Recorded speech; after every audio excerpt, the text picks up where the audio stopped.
Merci, Monsieur le Président. Je vais peut-être demander de lancer le PowerPoint en me présentant d'abord en disant que je suis professeur de psychologie sociale à l'UC Louvain, où j'exerce depuis 1990, et je fais également partie du groupe Psycho et Corona, qui rassemble une vingtaine d'académiques psychologues de toutes disciplines du pays, aussi bien du côté néerlandophone que francophone.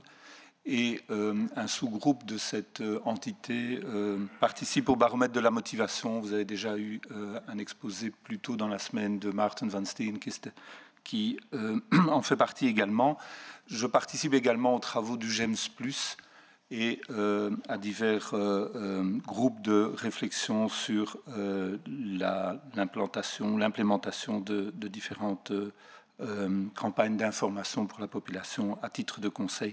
Je n'ai pas, à ma connaissance, de conflit d'intérêt concernant cette question. Je n'ai pas de lien, quel qu'il soit, avec l'industrie pharmaceutique ou des éléments proches de cette industrie.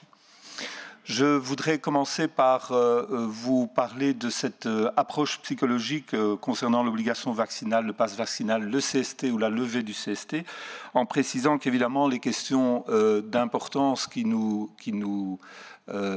préoccupent aujourd'hui sont des questions qui ne peuvent se résoudre uniquement par une approche médicale épidémiologique. Nous ne sommes en rien spécialisés dans ces questions.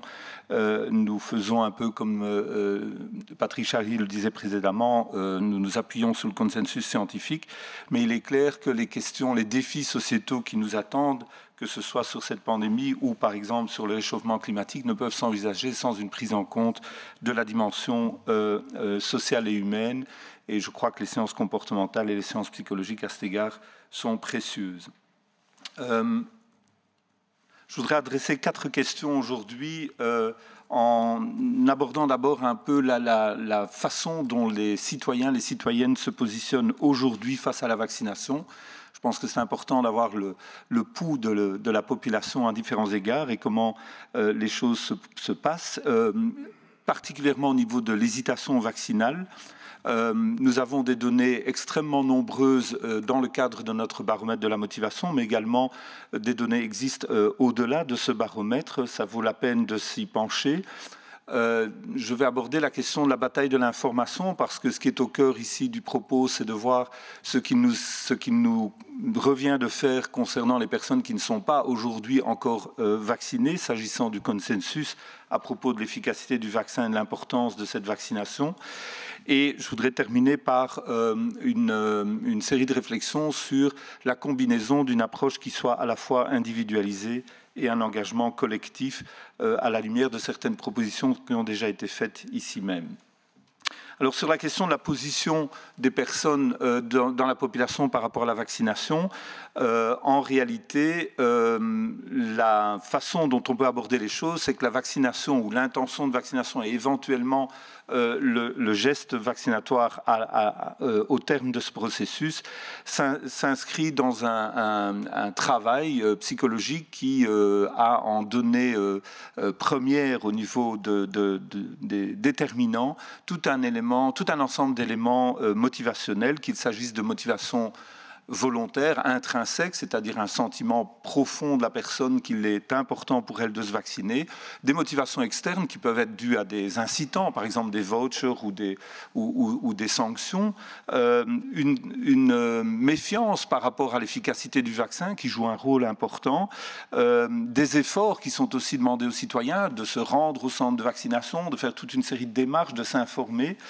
Ces éléments proximaux sont évidemment importants, mais ils sont déterminés eux-mêmes par un ensemble d'éléments qui concernent l'appréhension, la perception du risque, ici au sens de l'examen de ce qui se passe dans la société en général en matière d'infection, de sévérité des maladies qui font suite au Covid, les pensées complotistes, toute la problématique des informations et des fake news qui nous parviennent, et la question centrale sur laquelle je vais revenir de la confiance à l'égard des autorités, des experts et du personnel de soins de santé qui sont des acteurs essentiels dans l'environnement.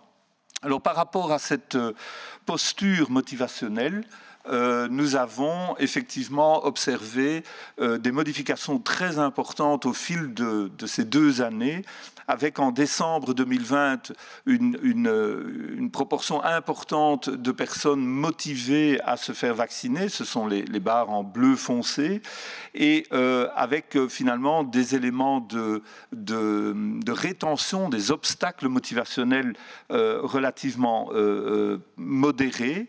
La population était à ce moment-là globalement favorable à la vaccination, mais cette posture s'est évidemment détériorée. Nous avons ici sur le schéma les postures des personnes qui ne sont pas vaccinées, que ce soit en décembre 2020 ou en janvier 2022. Et vous voyez que du côté des non-vaccinés en 2022, énormément d'éléments sont venus se mettre sur le chemin de la vaccination avec des éléments de méfiance, des éléments de défiance, un sentiment également de regret sur lequel je vais revenir.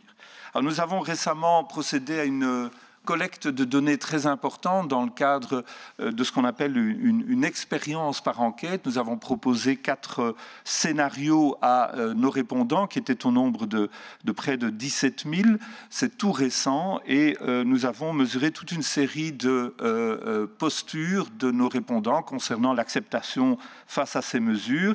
Il y avait d'une part l'obligation vaccinale généralisée des adultes, d'autre part l'introduction d'un pass vaccinal, la mesure 1G, le maintien du CST tel qu'il est pratiqué aujourd'hui ou la levée du CST tout simplement. Et toutes ces mesures ont été prises sur les individus. On a remarqué que sur le plan du risque, il y a véritablement 3 groupes qui se distinguent, 3 groupes selon qu'on regarde la perception du risque aujourd'hui en matière d'infection et de gravité des conséquences d'une infection, 3 groupes qui se distinguent sur un continuum de risque, du risque très faible, un risque modéré et un risque moyennement faible et un risque modéré, voire important.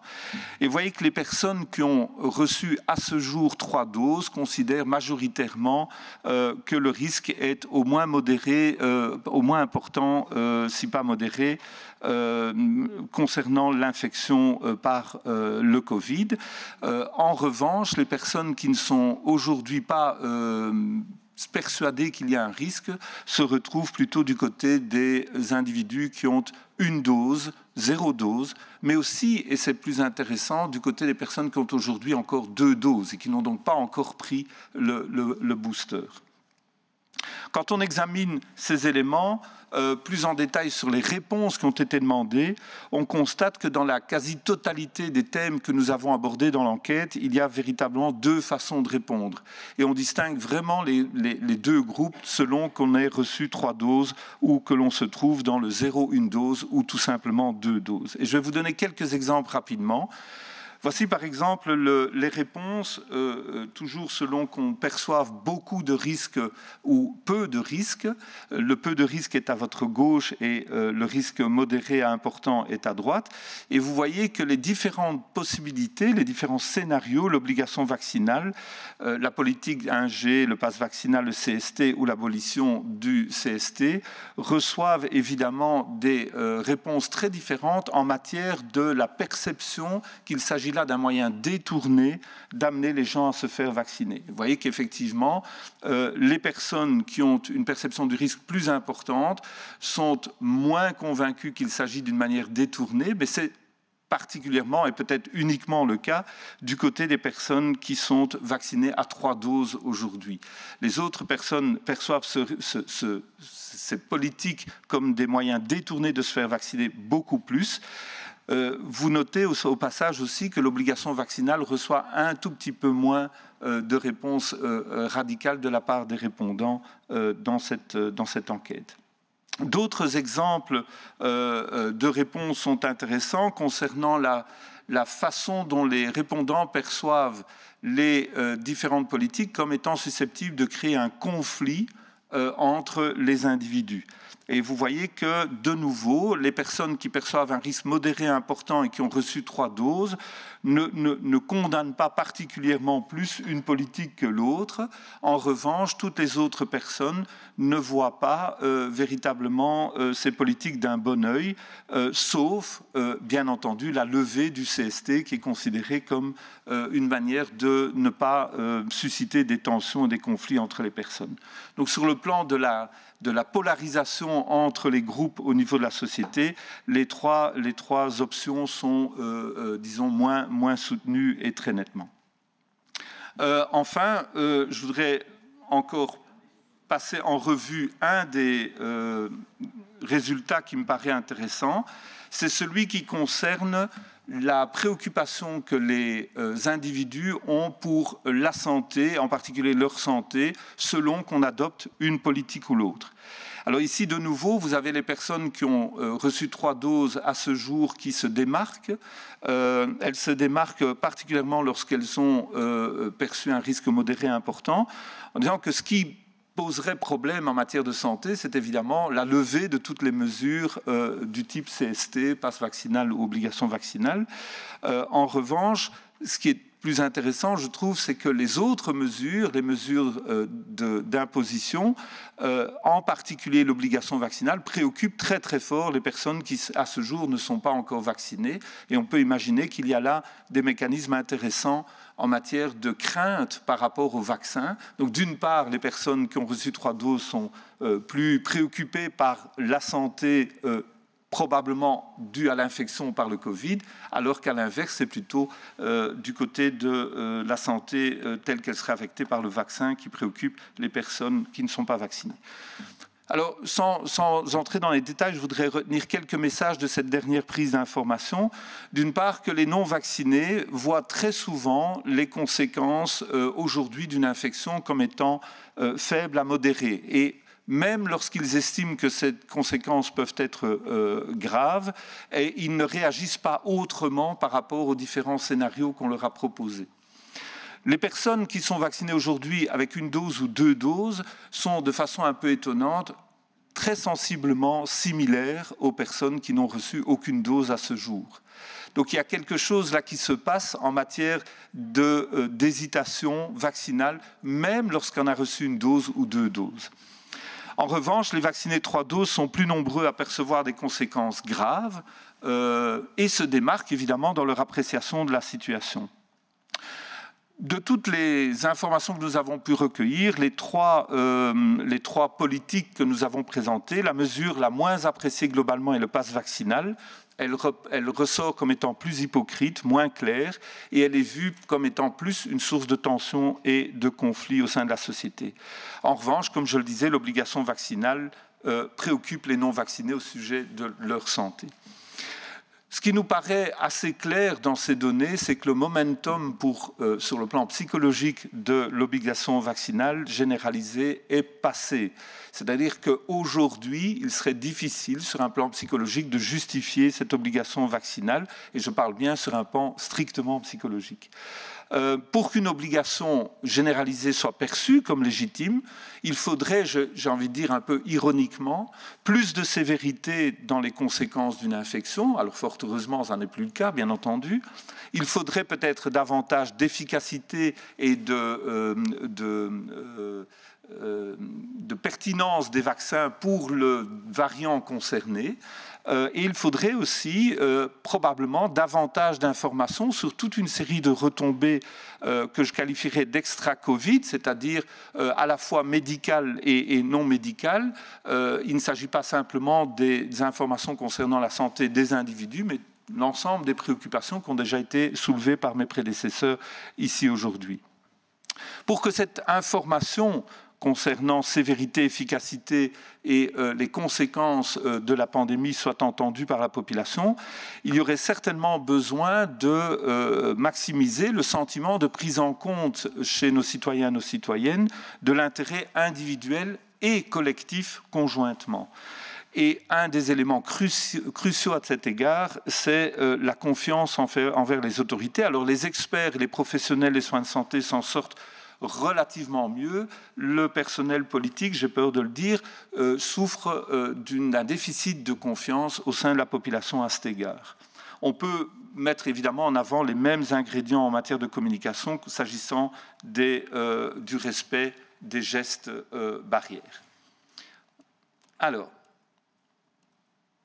pardon, excusez-moi, j'en arrive à la question concernant les non-vaccinés.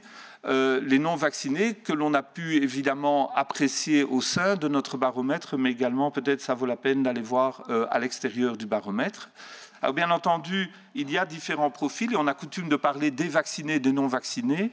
Je pense qu'il est vraiment important d'insister sur le fait que du côté des non-vaccinés, il y a plusieurs profils.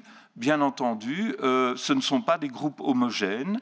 Il y a une diversité également du côté des vaccinés, qui ne sont pas tous sur la même longueur d'onde. On l'a vu avec l'écart entre les personnes qui ont reçu 2 doses et celles qui ont reçu 3 doses. Pour être plus à l'écoute des personnes non vaccinées, on peut d'une certaine manière regarder comment les dynamiques psychologiques se produisent chez ces personnes, notamment au sein du baromètre, en regardant comment les différentes préoccupations s'articulent les unes aux autres. Et c'est intéressant parce que même si les personnes non vaccinées que nous avons interrogées lors de notre dernier baromètre sont opposées pour l'essentiel au vaccin, il n'empêche que l'on remarque que ces personnes, quand elles disent que le risque est important, sont plus prêts d'opter pour le vaccin et restent manifestement sensibles à l'augmentation du risque. C'est-à-dire que plus ces personnes non vaccinées aujourd'hui sentent qu'un risque pourrait augmenter du fait de, par exemple, l'introduction d'un nouveau variant, ces personnes sont prêtes à considérer le vaccin comme une réponse possible. Donc, les mécanismes qui président à la vaccination restent actifs, même au sein d'une population qui, aujourd'hui, se montre réticente. Bien entendu, on doit aussi être attentif à ce qui se passe en dehors de l'enquête. Alors, on a ici procédé à l'intérieur de la dernière enquête à une caractérisation des différents profils de non-vaccinés que nous avons en face de nous. Et c'est intéressant parce que ça montre que le bloc est loin d'être homogène. Il y a d'une part des personnes qui marquent très fort une préoccupation qu'on qualifie en termes psychologiques de regret anticipé. C'est au fond la crainte de voir des conséquences négatives se produire par le fait même de se vacciner et qui prennent plus d'importance que les conséquences positives de se faire vacciner ou, je dirais, les conséquences négatives de rester non vacciné.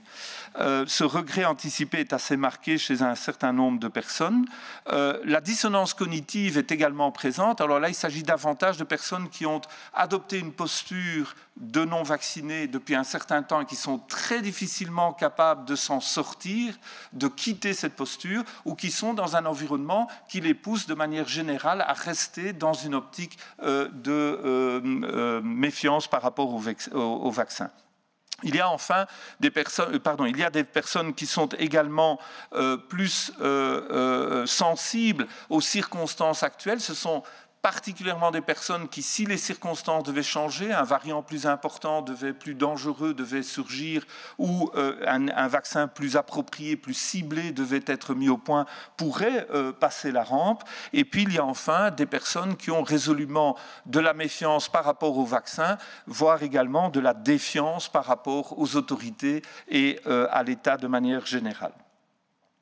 Alors, ce sont des répondants. Tous ces répondants n'ont pas souhaité se vacciner jusqu'à présent, mais ça vous montre qu'il y a une typologie, une variété de typologies au sein de ce groupe. Mais il y a également des gens qui ne sont pas dans notre baromètre, et je crois qu'il faut être conscient de cela. Il y a des gens qui sont hors radar, si je puis dire, quand on fait des enquêtes, et c'est important sur le plan de l'information d'en prendre compte. Une étude dont nous avons connaissance qui me paraît très intéressante, une étude de Renaud Mas qui a été faite par des méthodes qualitatives avec des groupes précarisés, où on a de nouveau certains échos que l'on retrouve dans notre enquête, mais au-delà de ça, on voit qu'il y a effectivement toute une série de personnes qui sont extrêmement désaffiliées, qui ont une méfiance importante par rapport au système de soins de santé, qui se sentent rejetés du système de soins de santé, qui trouvent que c'est trop cher, qui font depuis de longs mois, de longues années, usage de reports de soins, tout simplement, qui sont décrochés du système de soins de santé, et notamment aussi parce qu'elles ont, ces personnes, d'autres urgences. Il est plus important de travailler, de gagner de l'argent pour payer le loyer que de se préoccuper de sa santé. Et toutes ces personnes sont à prendre en compte. Et puis il y a évidemment un lot d'individus qui ont une perte de confiance du côté des autorités en manière générale, sauf peut-être quelques intervenants sociaux et quelques médecins qui sont à l'écoute. Et donc on doit travailler sur cette question de confiance, cette question d'affiliation à la société que nous formons généralement de la part de toute une série de personnes. Je vous montre ici un schéma qui concerne une étude qui a été faite dans laquelle nous avons examiné de manière répétée la façon dont les motivations que je vous ai énoncées en début d'exposé étaient influencées par des pensées conspirationnistes, complotistes d'une part, et par des éléments de confiance dans les autorités singulièrement politiques ici. Et ce que nous avons pu mettre en évidence, c'est qu'à 2 reprises, que ce soit en février 2021, en avril 2021, les éléments de confiance et de complotisme jouent évidemment en sens opposé pour que la motivation volontaire à se faire vacciner soit mise en branle. Il est donc crucial de pouvoir compter sur la confiance du gouvernement à l'égard du gouvernement, de la part de la population, à l'égard des autorités qui gèrent de manière générale la pandémie. Nous avons également pu remarquer qu'à plusieurs reprises dans le baromètre, lorsqu'on demande quelle est, au vu de la population, la compétence ressentie et la bienveillance perçue dans le chef de différents acteurs de cette pandémie, on voit très nettement que les intervenants, le personnel, les professionnels de soins de santé jouissent d'une confiance importante, et les experts également. C'est un peu moins le cas, malheureusement, du côté des autorités. Je crois que voilà, il ne faut pas se mettre tout à fait la tête dans le sable, il faut vraiment prendre de la mesure, et c'est quelque chose qui joue un rôle très très important dans la poursuite de la gestion de la pandémie. Donc la confiance est au cœur de l'information, et une question qui nous a évidemment interpellé, c'est la question de la prolifération des fake news et des informations de type complotiste. Alors, je pense que du point de vue psychologique, il faut savoir qu'il vaudrait beaucoup mieux s'en prendre aux producteurs qu'aux consommateurs. D'une part, on peut montrer que les individus consomment beaucoup moins de fake news que ce qu'on a l'impression en général, donc ce n'est pas quelque chose d'aussi fréquent ou aussi généralisé que cela, mais surtout qu'il vaut mieux produire des informations correctes que d'essayer de combattre des informations fausses. Et là, pour le coup, effectivement, il y a également une marge de progression, nous semble-t-il, en matière d'informations qui soient accessibles, qui soient lisibles par la population. Et trop peu souvent, on a vu véritablement des efforts didactiques à cet égard de la part de tous les communicants vers la population.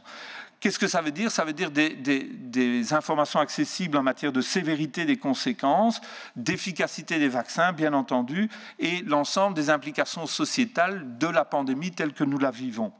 Il faut aussi, et c'est quelque chose que nous avons proposé dès le début de la pandémie et qui a mis pas mal de temps à être mis en pratique ou implémenté, c'est la recherche d'une cohérence forte dans les mesures.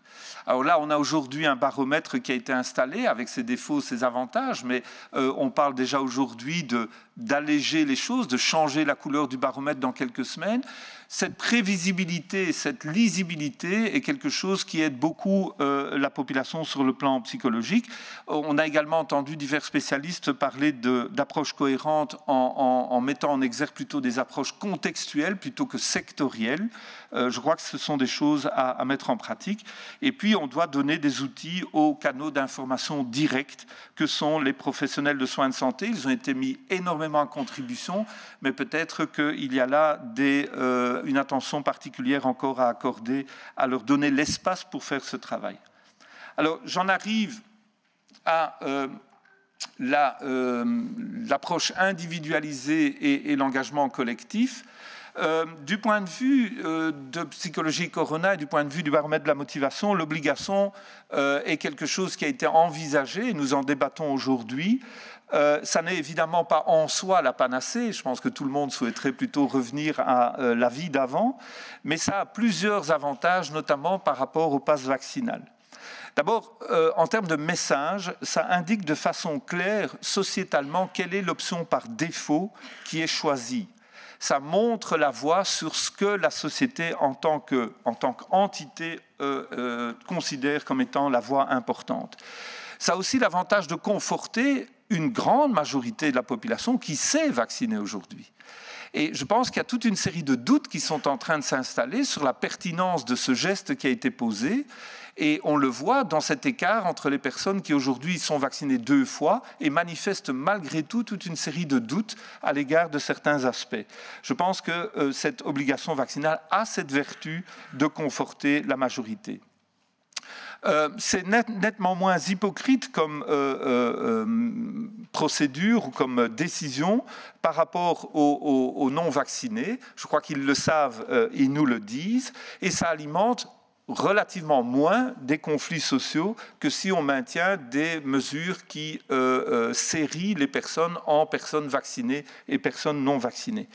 À titre individuel, ça diminue le regret anticipé, c'est-à-dire que si vous avez des craintes par rapport à une prise de risque individuelle face aux effets secondaires éventuels qu'on vous annonce, l'espèce la possibilité de s'en remettre à une décision obligatoire permet de lever cette culpabilité éventuellement ressentie dans un geste qui serait potentiellement dangereux pour soi.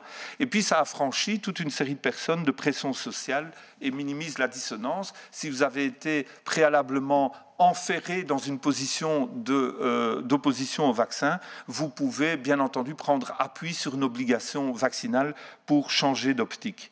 Alors si nous croyons que le momentum de l'obligation est passé, nous sommes aussi convaincus que l'intérêt du débat actuel est d'anticiper. C'est un aspect qui a peut-être cruellement manqué dans cette gestion de la pandémie. Et il se peut qu'effectivement un variant, rien ne nous le dit, mais qu'un variant plus grave émerge.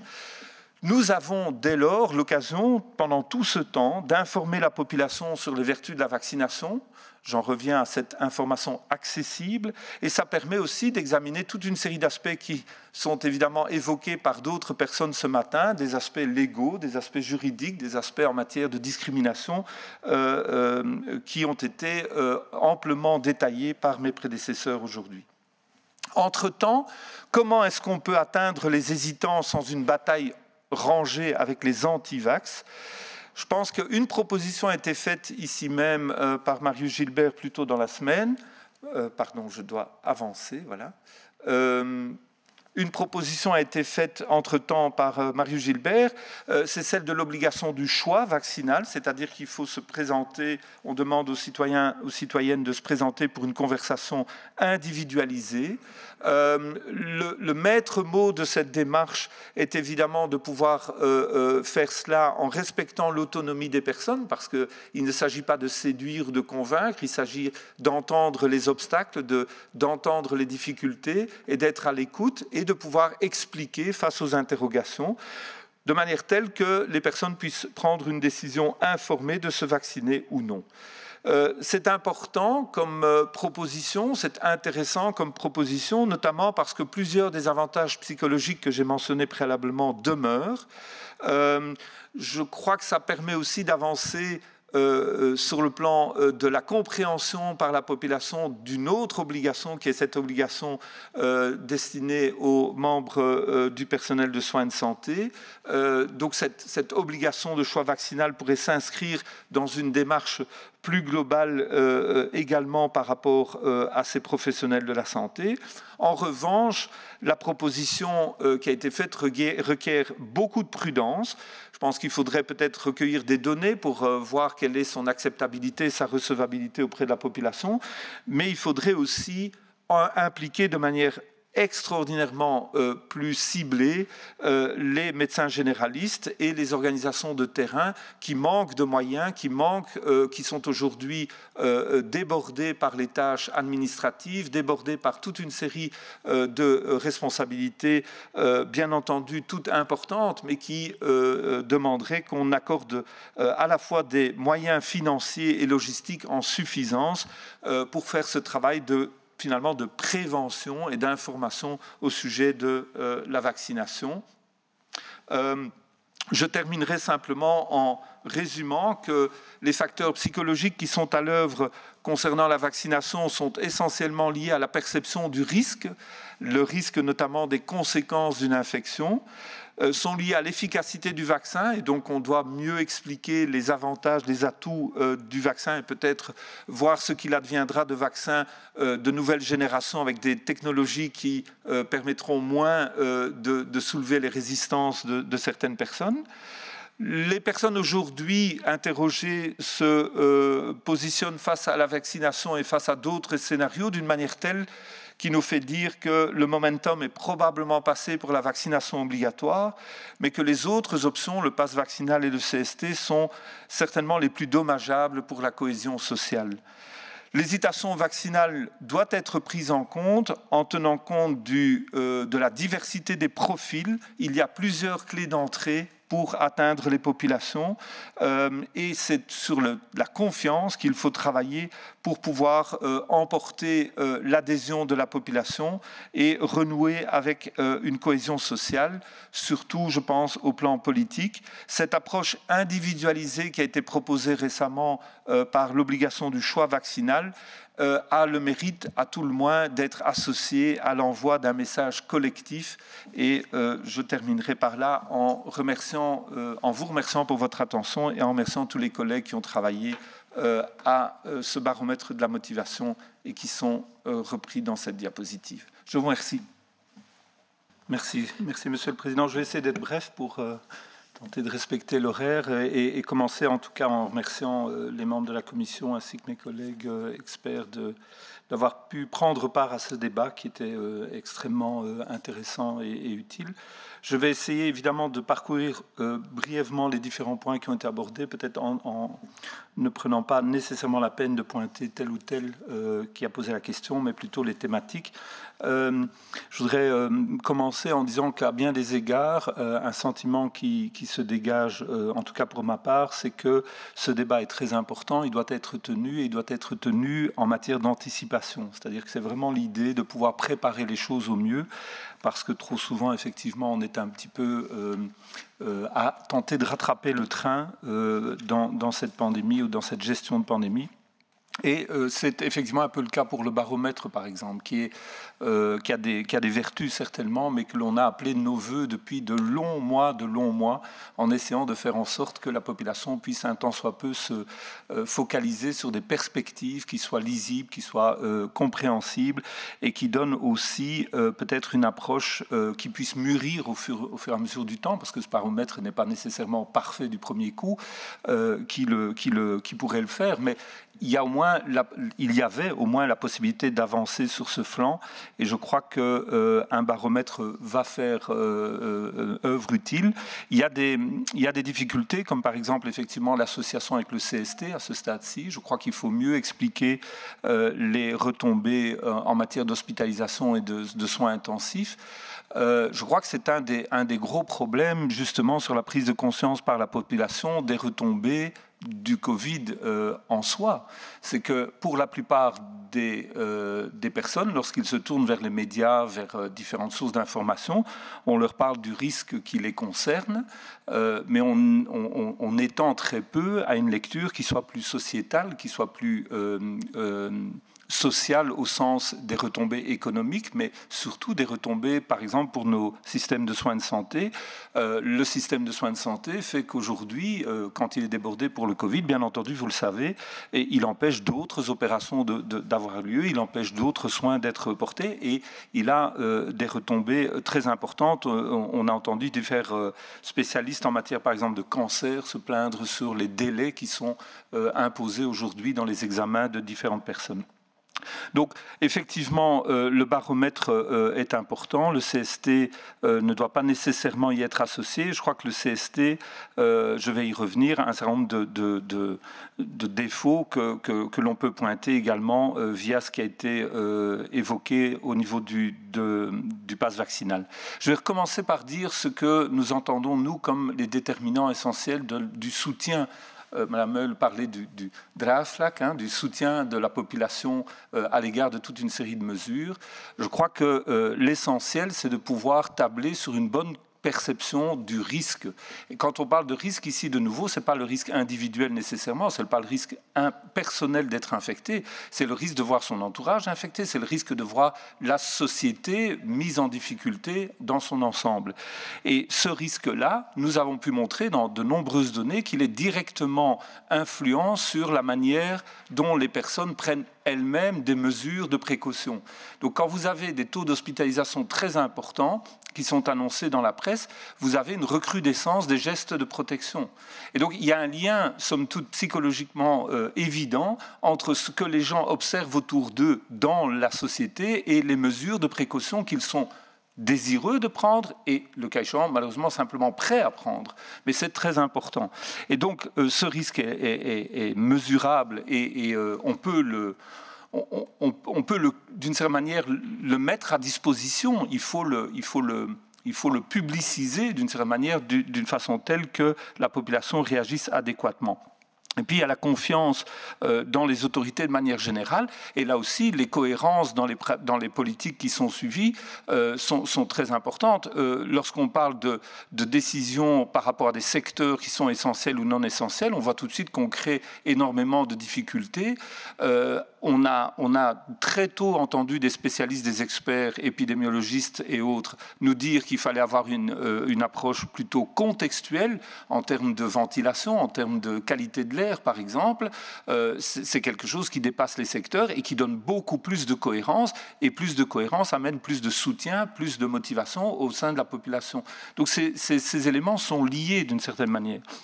En matière de momentum qui est passé, c'est évident que le risque aujourd'hui est jugé trop faible, si vous me permettez l'expression, et le vaccin trop peu ciblé que pour pouvoir espérer emporter l'adhésion de la population. Mais néanmoins, il y a en Belgique une réponse extraordinaire en matière de vaccination. Je reviens sur une intervention qui parlait de la difficulté de rassembler les personnes autour du booster. Il y a aujourd'hui 71% de la population adulte qui est boostée. Il y a 90% de la population adulte qui est vaccinée. En matière de booster, nous précédons l'Italie, la France, nous sommes loin devant un certain nombre d'autres pays. Et donc il serait faux de considérer... Nous sommes en train de faire des efforts pour améliorer la situation, mais il serait faux de considérer que nous ne sommes nulle part. Nous avons des résultats qui sont quand même assez remarquables. Par contre, les non-vaccinés, effectivement, le fait de les considérer comme un bloc est quelque chose qui nous paraît dommageable, qui nous paraît ne pas offrir des opportunités de continuer à œuvrer vis-à-vis de ces populations pour expliquer les risques, pour expliquer les possibilités et les opportunités que leur offrent des gestes protecteurs, mais aussi le vaccin. Et les non-vaccinés qui sont aujourd'hui en proportion de 10% de la population, nous l'avons vu, présentent des profils très différents, profils qui permettent de s'adresser à ces personnes. Alors, il y aura toujours une frange d'irréductibles anti-vax absolument incontournable, mais il y a une part importante de la population dans ces non-vaccinés qui reste encore sensible à toute une série d'éléments, et en particulier celle du risque et de l'efficacité du vaccin. Mais pour l'atteindre, cette population, il faut peut-être changer son fusil d'épaule et avoir une optique qui soit plus individualisée. C'est ce que nous avons prôné, c'est-à-dire continuer à informer de manière générale, mais opter peut-être pour d'autres types d'approches que les approches qui ont été utilisés jusqu'à présent, avec des grands centres de vaccination, avec des systèmes qui paraissent très étrangers à une partie de la population, et avec des informations qui sont peut-être lacunaires pour une autre partie d'entre elles. Et l'expérience de Gand, par exemple, qui a été mise en avant par Mme Fong, si mes souvenirs sont bons, et qui avait été évoquée plus tôt cette semaine, est une expérience extrêmement intéressante. Ma seule... donc je vais peut-être dire les points positifs que nous voyons, c'est effectivement que pour l'heure, l'obligation n'est pas quelque chose qui est à l'ordre du jour, mais une obligation de choix vaccinal a la vertu de remettre toute une série de personnes dans le circuit des soins de santé, à tout le moins dans un contact avec quelqu'un qui travaille dans les soins de santé ou des travailleurs sociaux épaulés par des professionnels de la santé. Et je pense que ça a vraiment énormément de vertus. C'est un moyen de dire à la population générale, la vaccination est quelque chose qu'il faut prendre au sérieux et nous soutenons la vaccination, mais aux destinataires prioritaires qui sont les personnes qui aujourd'hui sont hors radar ou qui hésitent encore ou qui sont mal informées, de leur donner des informations qui sont utiles, d'écouter les obstacles et de pouvoir, le cas échéant, entamer un processus qui ne doit pas nécessairement viser le résultat de la vaccination, mais qui doit entamer un processus de dialogue avec la population. Quand vous savez qu'il y a aujourd'hui 40% de la population bruxelloise qui est hors médecin généraliste, ça n'est tout simplement pas viable à long terme pour notre pays. Et donc nous devons remettre à l'honneur un système qui mette l'État et la puissance publique en devoir de se tourner vers la population, d'aller vers la population, de lui offrir de lui tendre la main et de comprendre quelles sont les raisons qui font que cette population ne fait pas usage, ne fait pas appel à nos services de soins de santé que l'on considère excellents par ailleurs. Alors bien entendu, il faut que ça se fasse dans un respect de l'autonomie des personnes, un respect du choix de la personne, et il ne s'agit pas de convaincre au sens dur du terme, il s'agit d'être prêt à écouter et proposer la vaccination comme une solution, mais dans un cadre plus large. La difficulté que j'y vois, moi, c'est qu'il faut vraiment changer son fusil d'épaule à bien des égards, comprendre qu'aujourd'hui, à ma connaissance, les médecins généralistes sont débordés, les médecins généralistes sont en difficulté, les médecins généralistes ont généralement, si vous me permettez l'expression, été exclus de toute une série de discussions, notamment dans les discussions des groupes à tâches et des groupes experts. Je le déplore à titre personnel. Je pense que la médecine de première ligne, et ça rejoint ce que M. Goffin a dit également, je pense, la médecine de première ligne est véritablement vitale. La prévention est vitale. Il y a aujourd'hui une difficulté énorme pour les médecins généralistes de prendre du temps pour faire de la prévention tout simplement. Or, c'est quelque chose qui va jouer de manière très importante. Et je terminerai par autre chose, c'est que nous avons du temps peut-être parce que Omicron nous en donne, mais c'est dès aujourd'hui aussi que nous devons revoir la manière dont nous présentons les soins de santé et la démarche de santé plus généralement, en ce compris la vaccination, dans le cadre de notre enseignement primaire, de notre enseignement secondaire, de notre enseignement supérieur, de façon telle que les citoyens qui sortent de notre enseignement soient informés de ce que c'est l'importance de la santé et l'importance de la prévention à la santé. Je vous remercie.